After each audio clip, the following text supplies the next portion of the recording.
Assam Police ABUB APRO unreserved category male candidate ABৰ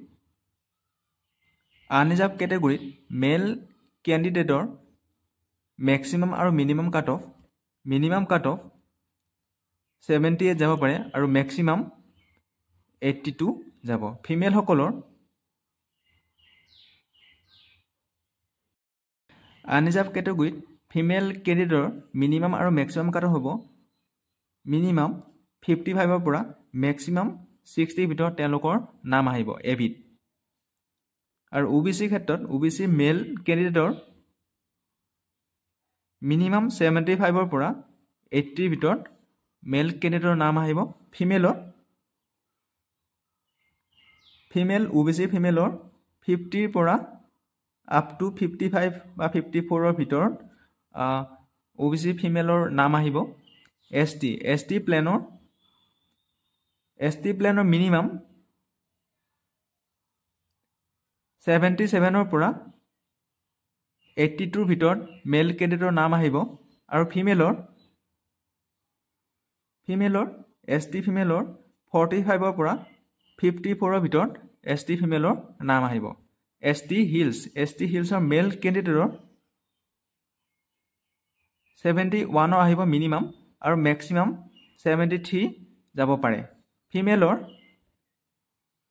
ST hills ফিমেলৰ minimum 40 যাব পাৰে আৰু ম্যাক্সিমাম 44 এসটি হিলছত কাট অফ যাব এসসি মেল ক্যান্ডিডেটৰ কাট অফ এসসি মেল ক্যান্ডিডেটৰ এবি কাট অফ এসসি মেল ক্যান্ডিডেটৰ এবি minimum cut of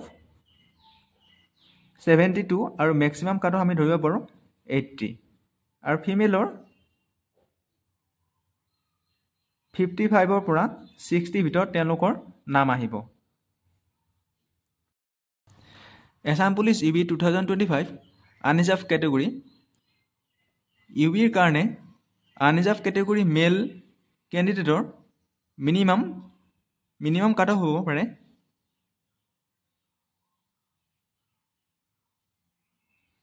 minimum cut off হ'ব পাৰে 32 return 30 plus viva 2 marks যদি আমি ধৰি লওঁ তেতিয়া হলে হ'ব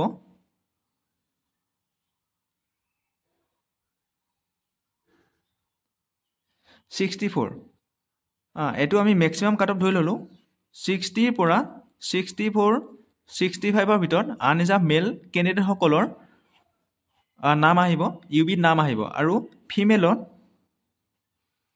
ফিমেলত যদি আমি 30 ধৰি লওঁ ৰিটাৰ্ণ যদি আমি এটা কনস্ট্যান্ট মাৰ্কস এটা ধৰি লওঁ 30 ভাইবা 2 মাৰ্কস ধৰি লওঁ তেতিয়া হলে তেওঁলোকৰ নাম আহিব 62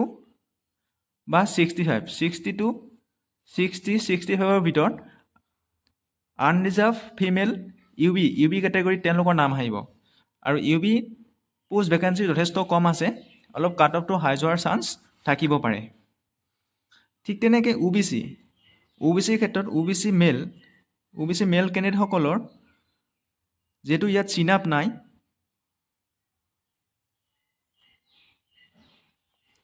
31 আমি এটা কনস্ট্যান্ট মাৰ্কস ধৰিছো 31 আৰু ৰিটাৰ্ণত যদি 30 যদি কনস্ট্যান্ট পাই যদি এবাৰ কোৱেশ্চন পাখন অলপ হাৰ্ড আহিছে আৰু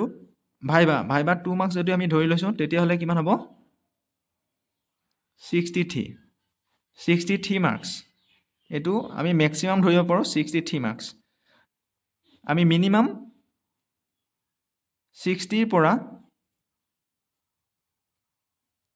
মিনিমাম 60 61 62 63 এইখিনি মাৰ্কসৰ ভিতৰত ওবিসি মেল ক্যান্ডিডেট সকলৰ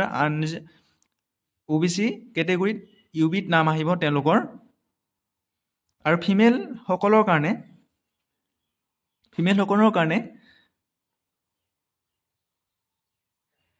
55 ৰ পৰা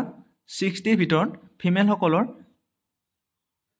ওবিসি ইউবি ক্যাটাগৰীত তেওঁলোকৰ নাম আহিব এসটি প্লেন মেল ক্যান্ডিডেট সকলৰ যেহেতু তেওঁলোকৰ ফিজিকেল তেওঁলোকৰ পোষ্ট ভেকেঞ্চি অনুসৰি যদি পোষ্ট ভেকেঞ্চি বেছি থাকে তেতিয়াহ'লে কাট অফটো ল' যাব, যদি পোষ্ট ভেকেঞ্চি কম থাকে তেতিয়াহ'লে কাট অফটো হাই যাব। যদি তেওঁলোকৰ মেল কেণ্ডিডেটসকলৰ মেক্সিমাম মাৰ্কছ যদি আমি 33 ধৰি লৈছোঁ আৰু ৰিটুনত যদি আমি তেওঁলোকৰ 25 মাৰ্কছ ধৰি লৈছোঁ আৰু ভাইবা 2 মাৰ্কছ ধৰি লৈছোঁ,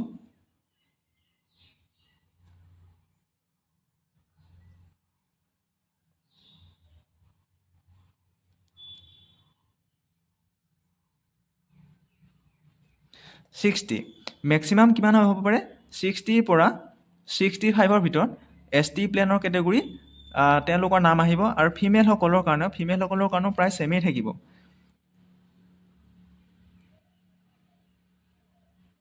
ফিফটিৰ পৰা 55ৰ ভিতৰত ST প্লেনৰ তেওঁলোকৰ নাম আহিব। ঠিক তেনেকৈ ST হিলছৰ কাৰণেও ST হিলছ মেলৰ কাৰণেও ST হিলছ মেলৰ কাৰণে কাট অফ হ'ব পাৰে ফিজিকেল মাৰ্কছ 30, ৰিটুন মাৰ্কছ 25 আৰু ভাইবাত 2 মাৰ্কছ যদি আমি ধৰি লওঁ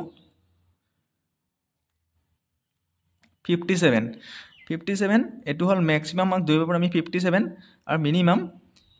55ৰ পৰা 57 আপ টু 60 লৈ আমি ধৰিব পাৰোঁ ST হিলছৰ মিনিমাম কাট অফ হ'ব পাৰে 55 আৰু মেক্সিমাম কাট অফ 60ৰ ভিতৰত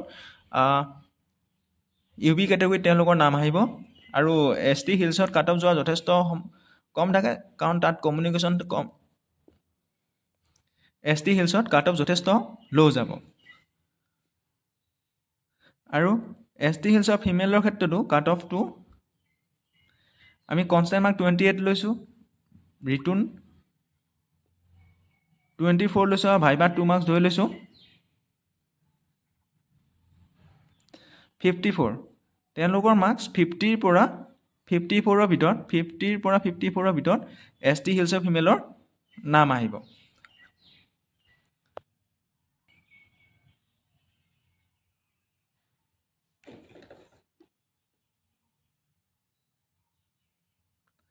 কাট অফখিনি এইখিনিয়ে আছিলে।